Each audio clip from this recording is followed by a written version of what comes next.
iyadoo muddooyinkii ugu dambeeyay uu roobab bahiigaan ah ka da'ay magaalada caasimadda ah ee Muqdisho ayaa waxaa soo baxayay dhibaatooyinka ay qabaan dadka danta yar ee ku dhaqan duleedka magaalada Muqdisho barakacayaashan ka soo barakacay deegaano iyo degmooyin dhaca koonfurta iyo bartamaha Soomaaliya oo sanado ka hor soo gaaray duleedka magaalada caasimadda ah ee Muqdisho gaar ahaan kaam la yiraahdo Harqabow oo ku yaala deegaanka Garas Baaley ee duleedka Muqdisho ayaa waxa ay aad uga cabanayeen dhibaatooyin dhanka nolosha ah oo haysta iyadoo oo ay tahay jirta ayaa haddana waxa u sii dheereed roobabkii mahiigaanka ahaa ee ka da'ay magaalada Muqdisho kuwaas oo hoygii ay deegaansanayeen gabi ahaanba burburiyay qaarkood oo aan la dhax qaadnay codbaahiyaha telefishinka Star ayaa waxa ay noo sheegeen in ay jiraan dhibaatooyin adag oo dhanka nolosha ah oo uu ku yeeshay roobkii habeenna ka hor ka da'ay magaalada Muqdisho waxaana ay sheegeen in qaarkood hooyooyinka halkaasi ku dhaqan ayba ku waayeen caruur ay dhaleen markii uu qaaday daad xoogan oo u soo galay aqal yar oo ay halkaasi ka deegaansanayeen xilli habeen saqdhax ah kullee 7 sano meedan horta degana kullee wal oona taka hayno oo ka helnay namale musqulo magabna awraad biya roobani kooy guriyalka kulli santarka saseeni guriya ku hooyini baa korano ku qube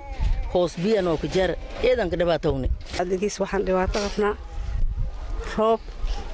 iyo cunno daro musqul xanuun u badan ilmaha daawo la'aan marka intaas muddan deganahay kaamkeen waa Harqabow waxa u badan hadda dhibaatada saa'id ah habeen hore inay taacun isnaga biyasnaga dhex dhintay oo intaasoo dhibaato ah habeen laga seexanino kaamkaas ana gormad aan meesha u tagnay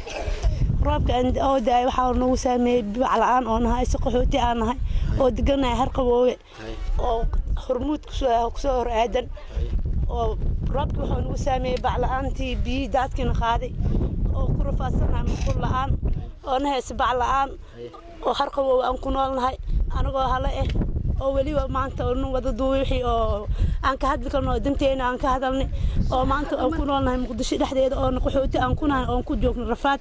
dhinaca kale guddi horjooga u ah kaamka Harqabow ee duleedka magaalada Muqdisho gaar ahaan deegaanka Garas Baaley ayaa waxa ay faahfaahin ka bixiyeen tirada dadkaasi iyo nolosha adag ay ku nool yihiin waxaana ay sheegeen in dawladda federaalka Soomaaliya iyo sidoo kale hay'adaha deeqaha bixiya looga baahan yahay in ay soo garab istaagaan dadkan dhibaataysan ee u badan hooyooyinka caruurta iyo sidoo kale dadka da'da ah ee ku dhaqan kaamam ku yaala duleedka Muqdisho gaar ahaan deegaanka Garas Baaley halka loo yaqaano kaam Harqabow ee duleedka Muqdisho aan deganahay degmada Garas Baaley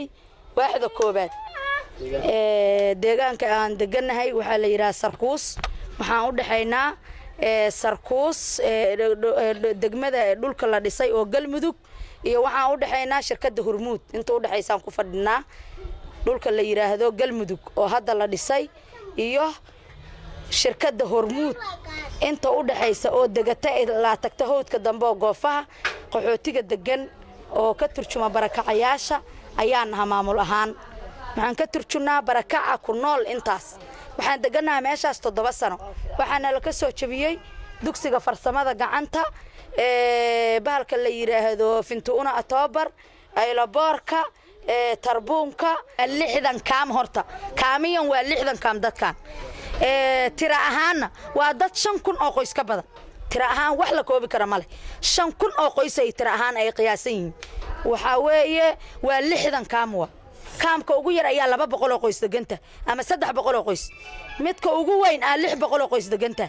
marka dadkaas hadaan qiyaasano waxaan isleenahay waa dad 4,000 iyo u dhaxeeya 5,000 maalin walba waxa ku soo barakaca qof walba ehelkeeda oo barakaca imaanay waxba qof uma qabanin waxaan rabnaa hay'adaha samafalka aan ka codsanaynaa